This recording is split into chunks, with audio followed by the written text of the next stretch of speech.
Bienvenidos nuevamente a un nuevo expediente de Bajo la Lupa de Galeb, aquí por ANUR TV.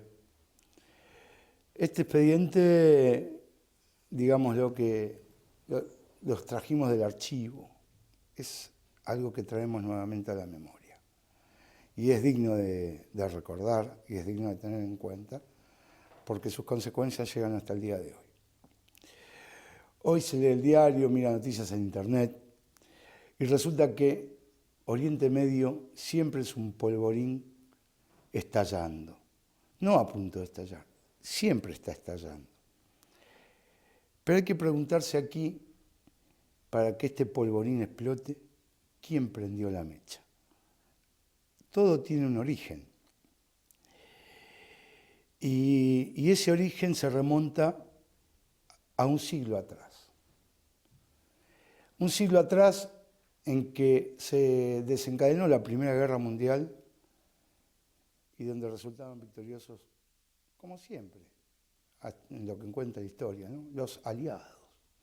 En este caso, las potencias hegemónicas de la época eran Gran Bretaña y Francia, que se venían peleando desde hace muchísimo tiempo atrás también. Y decidieron, como triunfadores y vencedores, que aparte de escribir la historia, dibujaron y trazaron el nuevo mapa del Medio Oriente, dividiendo la región a su antojo y dividiéndose estos nuevos estados también a su arbitrio, con bastante autoritarismo y como quien pisotea el patio del enemigo vencido.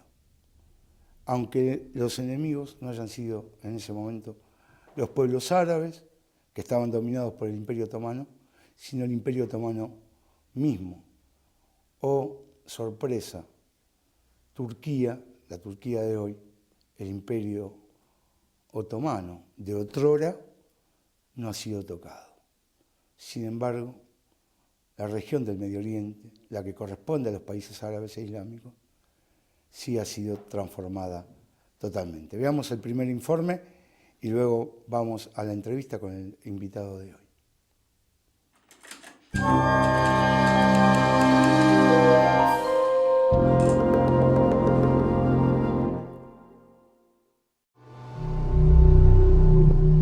Medio Oriente, tierra de ubicación estratégica y rica en recursos naturales como el gas y el petróleo, en los últimos 100 años ha padecido tres diseños, tres conformaciones políticas y territoriales que la sitúan como la zona de mayor pugna por su control a manos de las grandes potencias y sus países o movimientos utilizados como herramientas de dominio. El primer acuerdo diseñado fue llevado a cabo a través del acuerdo entre Mark Sykes y François Picot, diplomáticos de Inglaterra y Francia respectivamente, fragmentando y redibujando la región en función de áreas de influencia destinadas al control, explotación y utilización de los recursos naturales que abundan por esas tierras. Este primer trabajo de diseño territorial y su consiguiente predominio se efectuó bajo el marco del mencionado acuerdo secreto entre París y Londres, además de la participación de otras potencias, como fue el caso de la Rusia imperial, bajo el dominio del zar, y también del movimiento sionista, de gran influencia en la política inglesa.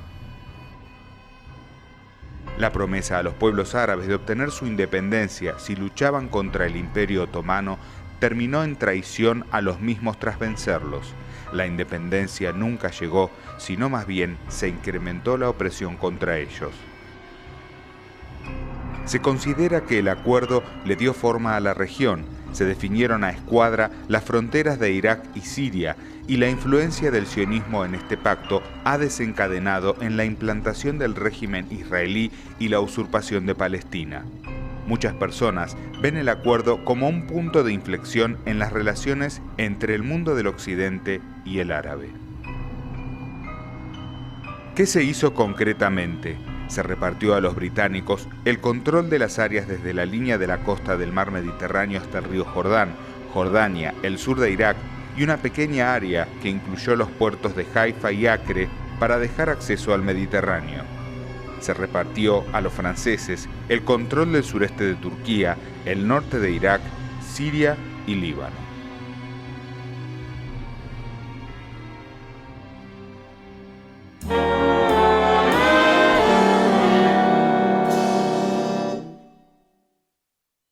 Bien, estamos con el invitado de hoy. Me complace tenerlo de invitado, un chico joven, pero no por eso menos experimentado. Martín Paolucci es el invitado de hoy, ya lo hemos tenido en Bajo la Lupa de Galeb Radio por FM Radiográfica. Tiene 25 años, nació en Italia, Martín, es taníteno, pero dice que es más argentino que el dulce de leche.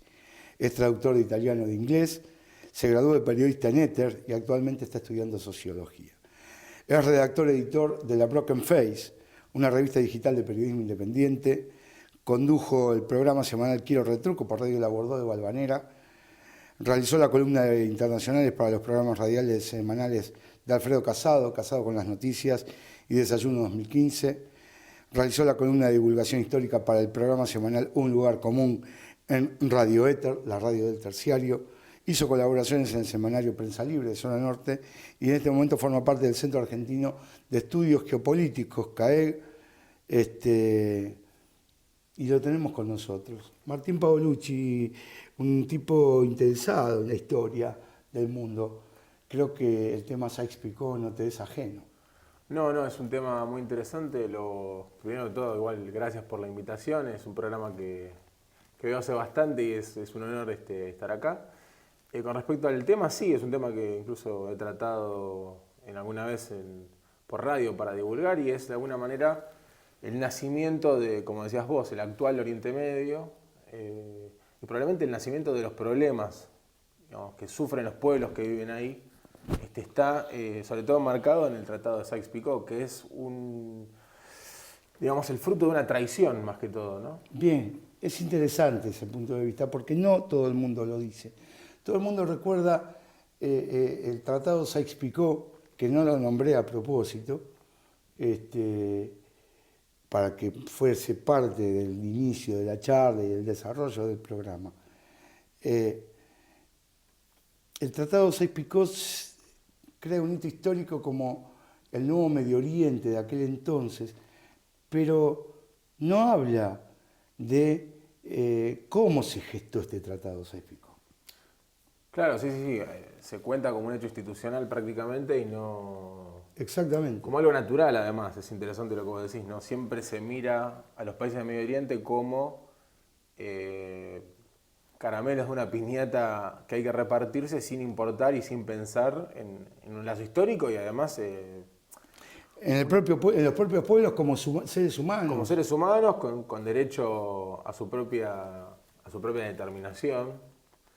Que ya la tenían, de hecho, sí, por ser pueblos nativos de la región, ¿no? Andá a contarle eso a los nativos del Amazonas, si tienen derecho o no a vivir como quieran. No, por supuesto. En una tierra donde han nacido. Los pueblos originarios en general Exactamente. En las Américas. Pero además, más allá de eso, de pueblos que han sido oprimidos por Occidente hace mucho, ¿no? Los árabes realmente eran un pueblo que habían tenido una continuidad histórica y organizativa previos a ser conquistados por los otomanos y demás, y había lazos culturales, por supuesto, el idioma árabe en la mayoría de los países. Todo eso no fue respetado por el tratado, que es un tratado básicamente para que los televidentes entiendan, un tratado en el transcurso de la Primera Guerra Mundial. Por supuesto se sabe que las conversaciones venían antes, entre los dos miembros más importantes de la Triple Entente, que era la alianza ganadora, que es Francia e Inglaterra, y su aliado menor, que era la Rusia zarista. Perfecto, porque la Rusia zarista no aparece en el mapa. Y es importante también. Y es importante también porque se quedó con un pedazo de esa zona. ¿Y con qué se quedó? Se quedó con la parte de Armenia, de Georgia, que también eran parte del Imperio Otomano. Después nos preguntamos por qué Kazajistán, Tayikistán y todos esos países del Asia Central son musulmanes. Por supuesto. Por la expansión del Imperio Otomano. Por supuesto, y Armenia en particular, famoso por el genocidio, es un país que siempre ha sido disputado justamente entre tanto los otomanos como los los rusos y siempre a costa de vidas humanas y de su propia libertad. Pero volviendo al pacto... Una cosita, sí. ¿Quién acogió después a los armenios en su escapada de la atrocidad turca? Justamente lo que hoy es Líbano y Siria. Los árabes acogieron a los armenios. Sí, sí. Bueno, prácticamente son árabes en muchas costumbres que tienen. Es que somos las mismas víctimas, porque cuando se nombra al Imperio Otomano, no se nombra a los árabes como víctimas.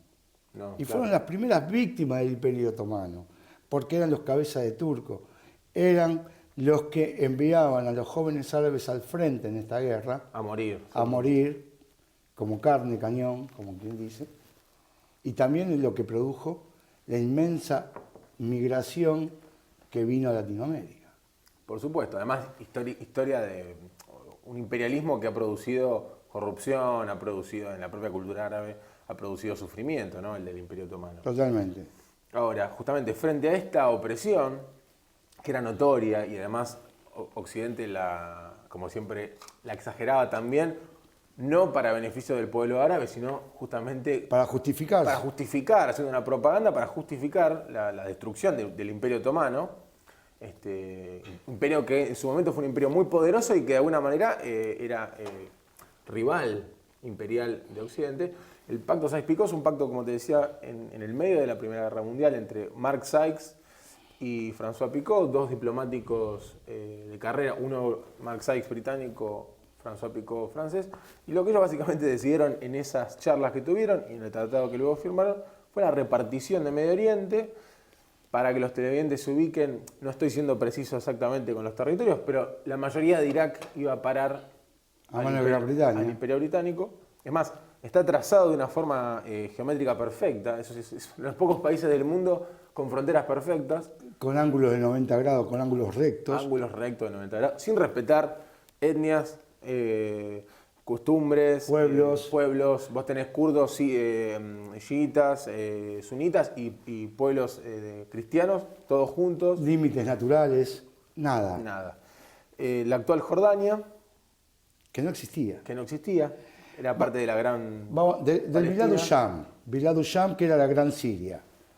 O mejor dicho, el país de Damasco era. El país de Damasco, exactamente. No era Siria tampoco, era el país de Damasco, que abarcaba Palestina, lo que hoy se conoce como Palestina, Líbano, no Palestina, los islotes que van quedando, toda la Palestina histórica. Sí, el mandato de Palestina también. Claro, Palestina, Líbano, Siria e Irak. Eso era el país de Damasco. Pero vamos a hacer algo, vamos a desarrollarlo mejor ahora en el segundo bloque. Quédese con nosotros, casi más me olvido de decirle que se quede con nosotros. Quédese con nosotros acá, en Bajo la Lupa de Galeb. Ya seguimos hablando con Martín Pavolucci sobre este tema tan interesante que minuto a minuto va a ir cobrando cada vez más importancia porque vamos a ver las consecuencias que tiene.